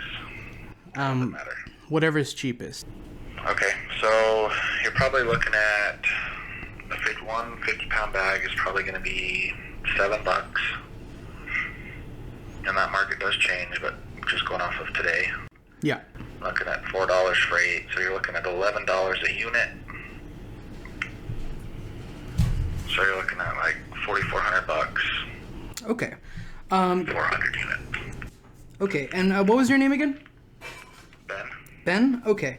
All right, we're thank you for the info. We're just like I said, still kind of cost comparison right now. So I will give you a call back and with more information. Okay, sounds good. Okay, take care. Yeah, so I called around a few Idaho places. One of them didn't answer, and they were the smart one. Well, nice. But I'm glad you did some field research for us. I'm glad that you put the most effort into this podcast, unlike some other people. Yeah, Look, Jess, I put in fuck you. quite a bit of fucking work into this podcast. I paid Throwing attention some to the shade. movie. Oh, cool. Yeah. But Look yeah, at me. I watched a movie and write notes. I'm just. I talked to a young man. I also do all the editing, you fucks. And you're gonna sound like assholes after this. I already sound like an asshole all the time. Yeah. I always sound like an asshole constantly. But I talked to a young fellow who could sell me 10 pallets of potatoes for $4,400. And that's $2,000 a pallet. 2,000 pounds a pallet. But so if figure you get 4 pallets. That's or 4 of the 10 packs. That's 80,000 pounds of potatoes for around say $17,000 or something. I don't know. I didn't really do the math. But Well, I wonder if those prices are being affected by our pandemic and the potato shortages that are going on currently. Yeah. There's an American potato famine. We're all gonna have to emigrate back to yeah, Europe. because there's two things that don't circulate: coins and potatoes. So basically, everybody is all the coins and potatoes are in everybody's houses and not being used, Not being circulated into the unfortunate. market. Yeah, People need to go out and buy more French fries. I think. Yeah. I remember Or- hearing that. That's or definitely like the thing May. America needs more of is buying more fast food. yeah. Buy more fast food or buy things with fast food. Well, that's like the last great American industry, isn't it? Yeah, At this point? basically. So good luck to all the potato mongers out there, and good job. All right. Oh, well, my word. so moving on now to a quick summary. Moving on, but I'm a sucker, like I said. So in this movie, John Lovitz, Dana Carvey, and Nicolas Cage are all brothers. And I will say it was really interesting that a host of Pod Save America was in this movie back in the early 90s. Wah, wah. I literally have successfully avoided any sort of knowledge of Pod Save America. Don't watch it, it's bad. Yeah, it's Is Dana Carvey in it or something? No, there's a guy named John Lovett. Yeah, and there's a guy else named John Favreau. Which is are, by the way, other the guy. lamer version of those two guys somehow. Yeah, Imagine just- being lamer than the actual John Lovitz and the actual John Favreau. Yeah, that's pretty much where they're at. But those three are brothers, and Lovitz and Carvey have just both been released from prison after robbing a car wash. So Lovitz is apparently a compulsive liar, and Carvey is a kleptomaniac. And Dana Carvey is the most insufferable character I've ever seen in a movie in my entire life. I fucking hated Dana Carvey. I wanted him to die. He is Yeah. pretty fucking annoying. in Fucking this hated movie. this character so much. I'm like, Uh, can he leave any time? See, Dana Carvey should be in more movies. He's a national treasure who never really found his place in Hollywood. And he's a method actor too. You could also call him the master of disguises. Yeah, but actually, I could see being annoyed by his character, but I fucking love Dana Carvey, and you guys are fucking stupid. So Oh, I'm really stupid. I am stupid. But I'm a stupid like, fucking asshole. I'm a so dumb yeah. bimbo. But Yeah. so they rope Cage into going to Paradise, Pennsylvania, breaking their parole under the guise of helping out a friend from prison's daughter. I don't really know exactly. Which, by the way, what it that's is. breaking parole in multiple ways. Because when you're on parole, you're also supposed to not communicate with any felons. Oh yeah. Yeah, I can't talk to my fucking. I can't think of a good joke, but yeah, put one in there. Can't talk to my uncle. Yeah, I can't talk to my president. Oh, holy shit! Oh damn! Ah, Orange fucking Man roast his ass. bad. Double kill. But so Carvey and Lovitz really want to go there because there's a bank there with really poor security that they want to rob. But somehow they convince Cage to join in this robbery incredibly easily, even though it was shown at the beginning of the movie that Cage is a fairly upstanding citizen. He's like, you know what? I go to church. I'm not going to do this bullshit. Oh, we need you to do this. Can you, like, please? Yeah, sure. Fucking why not? But Hey, if I drop my wallet, I'm gonna freaking go after it.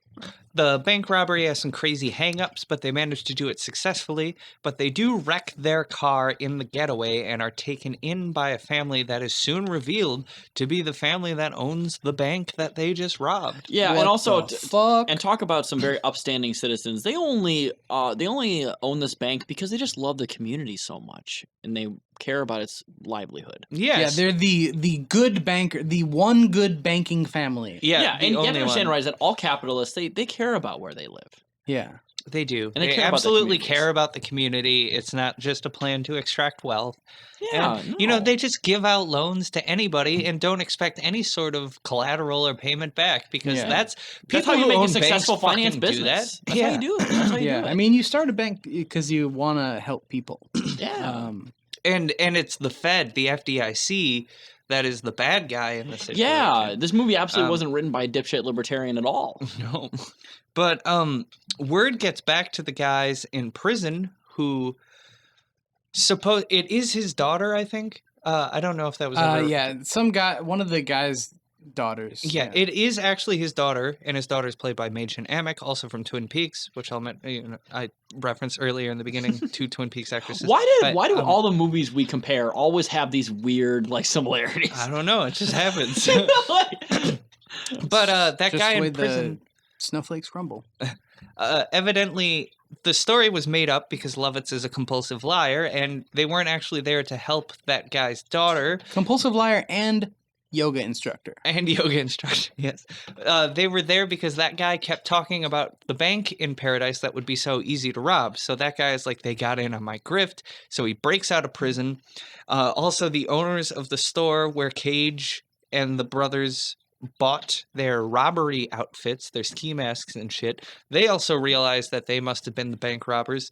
And also, after the bank is robbed, the FBI shows up to investigate because it's a bank robbery. And so they're chased around by all three of these groups, the owners of that store and the robbers trying to get the money for themselves, and the FBI obviously trying to, do some fascist shit because, I don't know, fuck 12. But zany antics ensue as they try to get out of town and get back home to NYC. But after several mishaps and seeing the kindness of the people in Paradise, Pennsylvania, they are overcome with guilt and put the money back. But they are captured by all the people attempting to get the money from them, and the FBI shows up, luckily, and stops them all. And all the FBI's are always the good guys, by the way. Oh, yeah, Feds are always good. Oh, they have to be. FBI never just executed citizens who it deemed, Problematic or Yeah. challenge white supremacy in any kind of meaningful way. Mm-hmm. But all the townsfolk did find out, basically, that it was the Cage brothers who robbed the bank, but they see that they've learned their lesson and that they are good, honest people because they put the money back and care about the people in the town. So they Yeah. say it was the other criminals who did it. And it's a happy Christmas ending, and Cage decides he wants to move to Paradise. Oh, and Cage gets the girl. I know that sounds tacked on, but it was tacked on in the movie too, so... Yeah, absolutely. There was a lot that could have been reduced down out of this movie. There's no reason why this can't be a 90-minute and done comedy movie. Yeah. But yeah, that's the whole plot summary I got there. What are y'all's thoughts? This movie? Mm-hmm. This movie was fucking awful. I hated this movie. Damn. I There's gonna be some conflict here at Brewing. I can feel so it. listen though, there were some good bits to this movie. Nick Cage did have some genuinely good freakouts in this movie. He has a lot of good moments in this movie in regards to like when he just goes off the fucking rails, which are kind of funny. But everything else in this movie I fucking just hated. All the characters were annoying. Dana Carvey especially, like I literally was going to shut it off because Dana Carvey annoyed me that fucking much. Damn. John Lovitz is just kind of just John Lovitz. I didn't really hate him that much. The mom was kind of annoying. The like prisoner character wasn't really anything, and then the family. I'm just like, this is just literally like fucking like conservative propaganda. So yeah, I like I said, I fucking hated this movie, and the fact it was 110 minutes long. Jesus Christ, guys! Like, why was this movie so fucking long? Yeah, it was too long. I think calling it conservative propaganda is a little. I mean, at least the banker stuff that was the conservative banker propaganda. stuff, yeah, that's bad. But I mean, but also I feel kind of like the venerating the sort of wholesomeness of small towns is conservative propaganda bullshit. Yeah, Because most small towns are toxic as fuck. Yeah, I mean it is a little bit that, but I don't feel like Stephen King does a little bit of like veneration of small towns, sort of, but I wouldn't call that conservative propaganda. I think Stephen King honestly kind of sees more of the evil of small towns. Well, more he than also anything calls else. out a lot of the evil of small towns, but he also calls out some of the good things. You know what I Well, mean? that's the thing. It's kind of a he balancing calls out how like act, magical 'cause, like- black men can be. Yeah, no, that's true. Yeah, and the fact that every town in Maine has at least one black person, which is objectively probably not true because it's literally the whitest state in America. But I don't Wait, know. why did in Wyoming? yes, Oh, I think this is well, a. there's also a lot of Latinos in Wyoming too. So okay. I think this is a good movie. And It's. Native I don't think it's groundbreaking or anything. I think it's as far. I'm a sucker for '90s comedies, and as far as like a comedy from that era goes, it's very functional. It has. I just don't think it's very funny though. Like I didn't laugh at all during this movie. And the comedy seems very forced. The comedy is a little bit forced at points. I don't know. I'm kind of past the point where I'm, I guess, laughing out loud at this kind of movie anyway. Oh no, I I don't really laugh out loud at a lot of movies either. But like a lot of the humor in this movie, I'm just like, can we just move on to the next fucking scene? I felt like it was I don't know. I don't want to say underrated, but it's a fun '90s comedy, and it has a good cast of people that I want to see in movies together. The other thing, it was a good cast, but most of them were bad. Like I said, I Dana Carvey was disagree. awful in this Dana movie. Carvey was a little obnoxious, but he was doing this weird Mickey Rourke impression was his idea. Oh, I for just thought he was being insufferable retard. I thought that's what he was being. Well, kind of, but I mean, it's I will say Dana Carvey's character in this movie is very one note. His thing is kleptomania. He steals things. He's also like slow in the head or something. I don't know if he's actually supposed to be retarded or mentally challenged. I apologize for using the R word. I don't usually do that, but I'm like 4 drinks deep now. But by drinking some rolling red Did you just call retarded the N-word? I said the R word. Oh, I heard N-word. so yeah, Dana Carvey's the N-word in this movie. But and he's a magical black man in There's this a lot movie. of shit we're gonna have to cut from this one. he is a little obnoxious in this movie. I do think I don't know, his character kind of bugged me, but overall I thought the other characters were okay. Machen Amek's character felt super tacked on. The love story is very, very tacked on. Yeah, the love story just was kind of fucking awful. Love story didn't need to reward be there for the main No, character. at all. There was no chemistry between Nick Cage and that woman. Yeah. At It fucking didn't make any all. sense. Yeah, But I guess I'm somewhere in the middle here. You hated it. You like it quite. You got. Yeah, it's not one of my favorite movies of all time. I will say though, unfortunately, is one of my favorite movies that we've watched on this podcast. That is insane. Are you serious? Well, to Yeah. be fair, I wasn't around when you guys watched some of the real big stinkers. Yeah, I mean, Do you all remember Pay the Ghost? Yes. it's certainly a lot better than Pay the Ghost. If that's the case, man, Pay the Ghost must be like a movie where I'm just ready to You start my have ass to out, see dude. Left Behind to understand. Left Behind is let's see, Left Behind, Captain Corelli's Mandolin, and 211. Captain Corelli won, and I don't think it's that bad. Captain Corelli is fucking trash. Look, Okay, Captain listen, Crowley. listen. Okay, if you think that Captain this Crowley movie really is good, isn't that bad. but you think Captain Crowley is bad, dude, that movie just must be like monkeys throwing shit at the fucking screen the entire time. Because this movie fucking annoyed. I hated this I'm movie not so saying much. this We all got movie is preference. good. I'm just saying that it's fun and I enjoyed it. Oh, okay. I wish I could think it was fun, but the characters were just so annoying. Yeah, We you It's watched so kinda- a one movie note. you have to. that The was characters don't really an have a lot ode of to depth. animal cruelty But for children. yeah, And I don't know. I still say people don't hate Sunny as much as I do, but I fucking hated that Sunny was movie. bad. But yeah.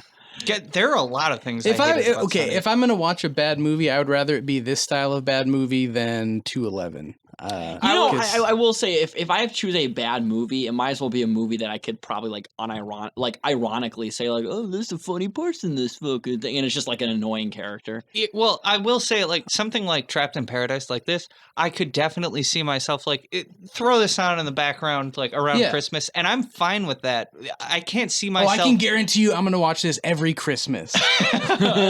Especially with a lot of potatoes around. Yeah, Oh yeah, eating scalloped potatoes, mashed potatoes, tater tots, flakes, French tots. fries. This is far from one of the worst movies that we've seen on this podcast. Very far Yeah. from it. I- Evidenced by the fact that it's returning. And I will say a hot take. Actually, okay, never mind. Returning by unanimous vote, I believe. Also, I was going to say that this is not the worst movie I've seen in cage fight so far, but it's in like the bottom 3 for me. I hated Yeah. this movie a lot. And Taylor's very dramatic and hyperbolic a lot of the I time. am actually. Yes, I am. So I am not going to put You a lot can't of weight. say this is worse than Outcast. Yes, I will say it's worse than Outcast. Taylor Are you will say fucking serious? Yes. this I'm is not serious. worse than Outcast. There is no way is this is okay. worse than Outcast. I actually liked Outcast more than this movie.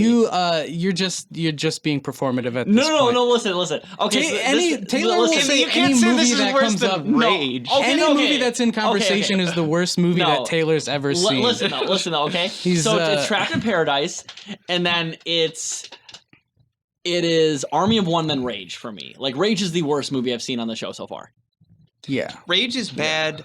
Rage is And it was only because of the politics of it. And the movie is bad in itself, but the politics made it that much worse. And this movie is bad, and the politics made it that much worse. And the Sounds like portrayal. somebody needs to pay the ghost. Yeah, and I honestly don't really like. And I know the movie's not really doesn't have like an ideology. Trapped in Paradise does it, but I hate movies yeah, that sort unless of like you're going to stretch like Taylor's doing. yeah, right. But I also just hate the idea of like movies like always portraying like a big city as like, oh, it's grimy piece of shit, everyone's a criminal. Then they go to small towns like everyone's so nice and they love each other, and like even the small business owners, they just care about the community. No. All my family up until this generation grew up in small towns. Small towns are just as cruel and vindictive than big cities, and worse because the poverty there is generational. Yeah, Like well, small no towns are arguments there. toxic. I get that. I literally live in a Like- small town right now, kind of, but also Small towns are so I much feel worse so than cities fucking out socially. of place here. Like seriously, but my sister lives in a small town right now of 300 people, and like she's had neighbors get murdered in broad daylight. Yeah, for small fuck's sake. towns are Like, where seriously. monsters gather. Yeah. Essentially. Seriously, But- yeah, small towns are trash. I fucking hate movies that portray small towns as good and big cities as bad, no matter what. Like I hate that. There's a bullshit. difference between It's the two, ru- I it's suppose. ri- I it's don't think ridiculously- any one is yeah. particularly worse than the other. Small towns do tend to have a bad, like, social conservatism to them that I know I come Well, across. we've been to at least. I'm coming across here as like an online leftist, but like this movie's really like reactionary in a stupid way. I hate it. I think Taylor's really reactionary in a stupid way. No, I you can guess. agree with that. But yeah, like I said, this movie sucks shit. I hated it. Sorry, It was boring Dave. and it annoyed me. What were you saying, Dave? Damn. Oh. Taylor's Nothing. though. I think this argument's full of a bunch of kind of dumb generalizations. But yeah, there is some generalization. None of us can make eye contact with Taylor right now because he's got a stick so far up his ass that he's like higher on his chair. Look, I wouldn't say this movie is reactionary. Some of the politics revolving I did not around get that at all. the From this. bank owners are a little bit annoying because I'm they're sorry. not the sort of I people that you should pity. Like, No, yeah. not at all. Yeah, why would you pity a small business owner, especially Yeah. of a financial institution? Like, Yeah. Yeah, fuck a off. financial Definitely not. institution that is also committing fraud. Like, Yeah, get the like, fuck out Right. of here. Well, they but- said they wouldn't lie about how much was stolen. And also the idea that the criminals can get off just by being so nice and being loved by the town. Like Well, that's pretty But that's reactionary just bullshit. stupid feel-good movie stuff. That's just common of the era, and also common of like tons of movies that are like that. I mean, I it's guess. like bad person learns their lesson and gets redeemed. That's like been a story arc of I don't know how many movies. Yeah, I know But- generations going back millennia. That's why I said it's reactionary. It's literally reactionary, going back But- all the way to fucking millennia. Taylor wants more people in prison. He wanted them to get arrested. I was, listen, Joe Biden signed the crime bill. I was in favor of that. Okay, I voted for it. But what I will say about this movie, I think the beginning of the movie is really bad, honestly. Yeah. Until they get to Paradise, Pennsylvania, it's bad. It's sufferable. That's by far the worst part of the movie. Yeah, I mean, there's a lot of fat that could have been trimmed. Yeah, it was called the entire 110-minute running time. But once they get to the bank robbery, the movie starts to pick up, and it becomes fairly solid movie, I suppose. I will say, I think the bank robbery is probably the highlight of this movie. That's the funniest part. It's the only part I laughed at twice. The first time seeing it, and then this time I did have a little bit of a chuckle. Again. Even though I did not like this movie at all, I will say the bank robbery was probably the highlight of the film for me. Yeah, it's a good part. Good shite. And as it gets towards the end and more things happen, it gets better. But whenever they're trying to kind of advance the plot line and they feel like they have to squeeze in a joke because it's a comedy movie, those jokes are very bad. But when there's scenes that are written to be comedic scenes, those are good. And another problem I have with this movie is it just seems really thematically confused. Like, I feel like this movie's trying to be like a borderline family film, but it's like PG-13. Yeah, what? It does weirdly try to toe the line of like feel good holiday movie and like weird crime fucking comedy. Yeah, I think and this it doesn't was really before where you could dive into full irony in like something that was supposed to be like big. You know what I mean? Like a fairly big budget, because you couldn't like dive full into full subversion back in the early '90s. No, I'm not expecting a movie to do that, but I'm expecting a movie to be at least somewhat thematically coherent in a movie where I'm like, okay, so how am I supposed to fucking feel? And not like in a way that's like challenging, it's just a way that it seems confused. Yeah. So yeah, I didn't know what this movie was trying to go for, to be honest. I don't know. It seems fairly normal to me. I think it was kind of a little bit of a subversion in that just it takes that feel good feel and adds a bunch of like violent criminals to it, and I think that was kind of funny. That's what makes the bank robbery funny too, because they're also just really bad at what they're doing. But I don't think it's awful. I don't think it's good. I probably wouldn't really watch this of my own volition again, like intently. Oh, me neither. Yeah, I might throw it on in the background around Christmas time it's as far as I'm might concerned, rewatch the bank robbery scene sometime. It's just a fine middle of the road. Yeah, I mean, I'm not trying to make it sound like I think this is a masterpiece, because we've just basically watched a lot of shit. Yeah. And I will say I'm glad that we all had very differing opinions on this movie. It's kind of nice. I mean, yeah. Yeah, it's even though you're wrong, obviously. It is the first. There's nothing wrong with that. I mean, you guys are wrong, and that's okay. There's nothing wrong with being wrong. I will wrong. say I do have the best movie ever made. I have a softer spot a little bit for this movie than I do a lot of other movies in this bracket. I think it's definitely. I mean, I would take this over a lot of shit. As I said before, I would rather watch shit. Outcast than this movie. That I would is not. insane. Absolutely not. I can't even remember most of Outcast at this point. I honestly I feel like Outcast is 2 months incompetent ago. in a very enjoyable way. I disagree. I think there's nothing enjoyable about the incompetence of Outcast. That was borderline torture. But you felt the same way about this movie, so yeah. We all have our opinions. Yeah. They're like opinions are like assholes. Some are covered in shit more than others. We're all covered in shit here. Absolutely. But I don't know.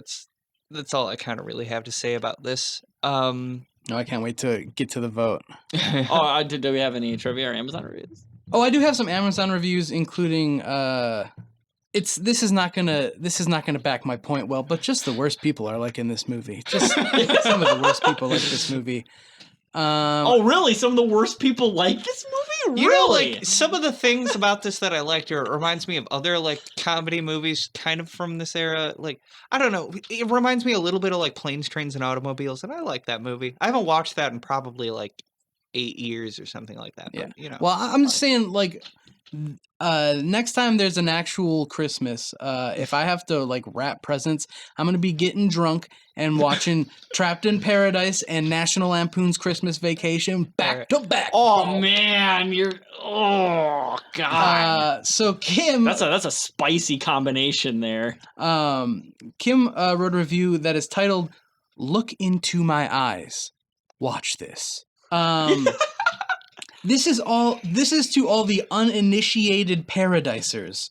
If you do not pop this movie on, you are skipping one of the greatest sleeper hits in movie history. The comedic timing and chemistry between the characters is so funny. I've laughed until tears rolled down.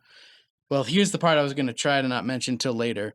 Kim wrote a review called "Look Into My Eyes" and attached a picture of her eyes to this review. And I'll show you guys this picture here. What? I clipped it out. It's really weird. Okay. Yeah, And she's got hooded eyes. I feel on that. To be fair, hand. not terrible eyes though. There's Not light terrible in- eyes. There's light She did in a good those job eyes with her somehow. eyeliner. but I all true things. But I'm just saying, maybe she had this picture of her eyes and she thought, "Damn, that's a pretty good picture of my eyes. Yeah. I'm gonna find a way to post this wherever the fuck I My can." my Yeah, I eyeballs are on think that's fleek what right now. happens. I'm gonna post this shit. I mean, more yeah. power to her. But she says, so funny that tears have rolled down those eyes pictured above. Warning, may cause hysterical fits of laughter so hard you lose feeling in your cheeks. If you love humor at all, this is one for a study. It's a simple town, and some would argue a simplistic script, but it's so much more. Trust me, you do what you do, and I do what I do. What I do is put this on when I want to. LMAO. Hey, listen, all right. Where's this woman's place so I can beat the fuck? fuck out of her? Because that review sucks, and she's wrong.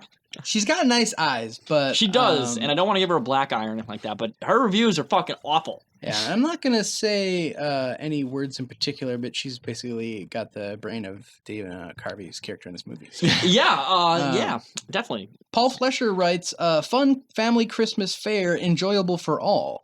Some will say sappy, but this happens to be a fun family Christmas movie. And what the heck is wrong with that?" I'm gonna repeat that one more time. And what the heck is wrong with that? I will take this one about criminals robbing a bank over your typical, family Christmas movie. I gotta say, I'll take a little bit of, interesting shit happening. So, yeah, I mean, what the heck is wrong with that? What the heck is wrong with that? Yeah, I'll take this on. what's the matter with that? I'm glad to know that as far as smart people liking this movie, I'm the only one. So, Amazon customer writes, "Ghosts of Christmas movie passed." Pay the ghost of Christmas movies. I saw that Cage, and either they misspelled Carvey or they think that he's Jim Carrey. I saw that Cage, Carrey, and Lovitz were in a Christmas movie together and wondered, why haven't I heard of this movie before? I watched this film and never wanted to celebrate Christmas again. Nice. And this one says, funny, but the movie has some funny parts, but overall is one of those bad movies what should have never been made. I don't like movies like this, which is an insult to the intelligence of the audience. 1 star. By the way, what was the name of that person again? Reza Ganjavi. Oh, that's my username on Amazon. So that was me. You are a real estate agent by the name of Reza Ganjavi. I wrote that review under a pseudonym because I was afraid of people Is it Reza? sending me death threats. It was Reza Pahlavi, the former Shah of Iran. Yeah. Oh, So that was the guy who did it. So yeah, mixed bag there. Mixed bag there. A lot, and then all the other reviews were in German. Oh, okay, cool. Did they also have a 3D Blu-ray copy? So y'all want my thoughts on this shit or what? Oh, yeah, let's get your summary, dude. 2 fucking bags. I didn't do one. Oh well. I tried to find something fucking stupid to play over my phone, but I just wound up watching videos of fucking Peppy from Star Fox saying do a barrel roll, and kind of then I lost track of what the movie was about. And I'm gonna pay that crow to say fuck you, Dave. fuck you. By the way, you gonna make it go like, man, fuck you, Man, fuck you. We need a Durst Crow. Durst Crow, hell yeah, dude. I guess that kind of wraps up everything we have to say, unless anybody has anything else to say about. I have nothing else. Fuck you. Yeah. All right. We didn't vote. I was gonna say, Yeah, Dave. well, yeah. Oh, yeah. Do you want to do the countdown? Yeah, Dave. Do you want to do the countdown, Dave? Fuck you. Oh, okay. No. I'll play the crow saying that. But all right, I'll do the countdown. 3, 2, 1. Pay the crow. Red Rock West. Yeah, Oh, unanimous. shit. All right. I knew I was going to vote for Red Rock West, but I wasn't going to go down without defending my homeboy, Trapped in Paradise. And I will say, I am so glad that was by unanimous decision because I do not want to watch this movie again. Like, I gotta say here, overall, I don't really know if I even want to watch Red Rock West again. It's a good movie, but it's not the type of movie I usually sit down and I will watch. say, even though I did really like this movie, I feel like the impact would be far diminished on subsequent reviewings. I really do. And my thought on Trapped in Paradise was like, this is, like feel-good stupidity, and I can get behind that. So I was thinking about voting for it, but at the end of the day, after my first rewatch of Trapped in Paradise, my thought was, this time a lot of the humor is just kind of gone and lost on me, and I bet if I watched it a third time again for this bracket, it's just going to be so beaten into the ground that I'm going to end up hating it. Yeah, and you're going to feel like me after the first viewing.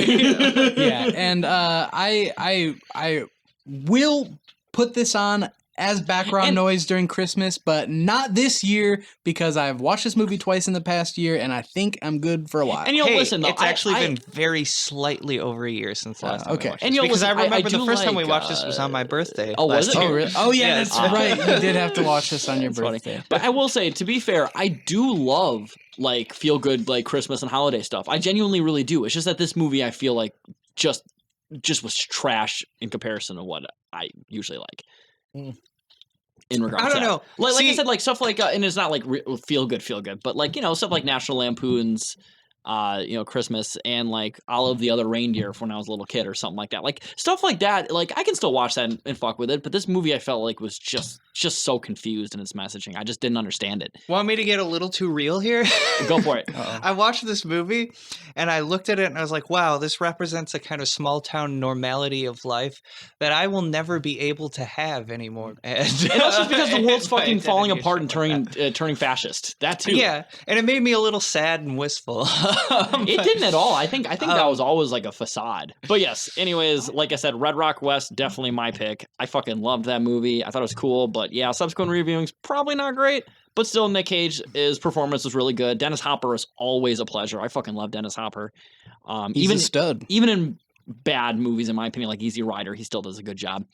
And all the other extra actors and stuff like that, they did good too for the most part. If you ever do get a chance, though, I would recommend Blood Simple over this movie. I feel like it probably holds up a little bit better, and I feel like it's a more artistically interesting film. Maybe next time I'll watch Blood Simple instead of watching Red Rock West a third time. And like I said, Blood Simple came out 10 years prior. Oh, and, you did watch it 3. And also, talking about, once again, a husband who's a bar owner who has a lot of money that is going to get stolen from him. Yeah. So Blood Simple has a lot in common with Red Rock West. They might have actually stole the script from that movie. Well, Red Rock West will go up against the winner of the next episode that's about to come out, which will be World Trade Center versus The Family Man. We are foreshadowing the 9/11 episode 2 hours from 9/11, so that's pretty close. That's pretty Yeah, close. that is and good. also, I try not to let anything interfere with my annual 9/11 barbecue, and so I just wouldn't have the time to watch the movies. where I generally get 2 giant hot dogs, and then Yeah. I throw baseballs at them, and then when they all fall down, that's when we all celebrate. Yeah. Well, so I know listeners, it will probably have passed for you. Well, it will certainly have passed for you by the time you hear this. But I hope you have a happy 9/11. Celebrate responsibly. I hope your And- 9/11 was pretty good. And you know what? We like to splurge on sparklers for this day, Mhm. but And listen, don't forget to Roman candles. to celebrate the anniversary of 9/11, go on the Cage Fight store, and we are having a discount special on box cutters. Offer code Al Jazeera. No. Was it no Mujahideen. code Cage 11 to get to 11% off 9 orders of box cutters. Yeah. You guys see Bin Laden's niece is a Trump supporter. This is true, I actually. did see that. Yeah. And a Laura Loomer. Laura Loomer, Yeah, Laura Loomer look-alike. friend. Yes. But she's like packing. Well, we'll see you. We'll speaking- see you next time, but we won't actually see you and next time. and so speaking bye-bye. of 9/11, another national tragedy, which is the next episode of Cage Fight. So. Exactly. Go fuck yourself. Argo, fuck yourself. Argo, fuck yourself. There's nothing to do with 9/11. That's not even the same country. No, I just it's wanted, Iran. before Argo, signing fuck off, I just yourself. wanted to let the listeners know that Argo, they should fuck yourself. Okay. themselves. Yeah. So And if you're starved for Christmas movies, check out Trapped in Paradise. If you're starved for thrillers, check out Red Rock West. and actually, freaking Die Hard's is that a freaking Christmas? That's yeah, a freaking, no, but I think Die Hard is a Christmas It's like movie. basically yeah, freaking- Die Hard is a Christmas movie, right? basically a freaking Christmas movie. Oh my god! What? It takes place like on Christmas, That's- right? No one has ever said that before. That's what the basically a fucking. I'm a bit different. So when everybody else is watching Home Alone, I like to watch Die Hard and Gremlins. fuck? Yeah, bye. Bye bye. Cage fight. Oh yeah. Cage fight. Here goes Cage. This has been a Solid Work production. Solid work. Solid work. Solid work. Hey, solid work.